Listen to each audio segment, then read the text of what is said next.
یەکێتی سەر بە کەمپی جمهوری ئیسلامی بۆ تاوەکو ئێستا جمهوری ئیسلامی لە نێوەم هاوکێشەیە موقعیتی ضعیف بووە پێشووتر جمهوری ئیسلامی لە جنوبی لوبنانە دەسەڵاتیە بوو لە سووریایە دەسەڵاتیە بوو هەموو پەیکەرەکانی دەسەڵاتی لە عێراقا بەدەستەوە یانەوەی کە پێڵی هیلالی شیع هەمووی مەیدانداری ئەسلی جمهوری ئیسلامی بوو لە دوای ضربەیە کە لە غەزە و تیرۆری حەسەن نەسڕڵڵا و کەوتنی بەشار ئەسەد و وردە پاشەکشە ئێستا گە ملاحەزە بکەی زۆرتر فشاردانان لەسەر حوسیەکان کە جمهوری ئیسلامی لە یەمەنە پشتیوانیانەکە بردومانکردنی ئەوان و جارێکی کە دوای هاتنی ترەمپ ئەنجا دانانی دووبارە ئابلوقی ئابووری لەسەر جمهوری ئیسلامی و هاڕەکردنی چەند ئەوەندەی تمەنی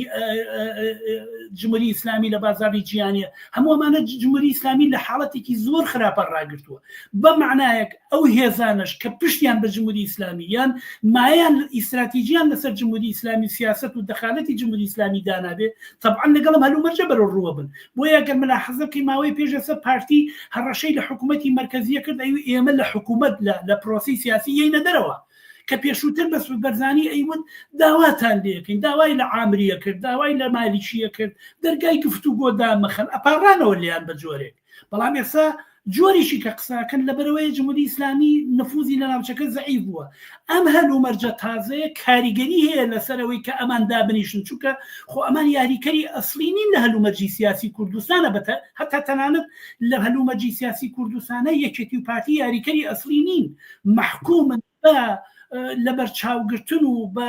تەوازنێک کە لە بینەوە هێزە ئیقلیمیانە هەیە لێوە تەماشاکەن بۆیە ئەزمەکانی ئەوان بە نێو ئەزمەکانی خۆشیان ئەگەڕێتەوە ناتوانن حکوومەت دروستکەن و بەو شێوەیە کە خۆیان یانوێ مەیدانداری بکەن ئەوەیە کێشەکە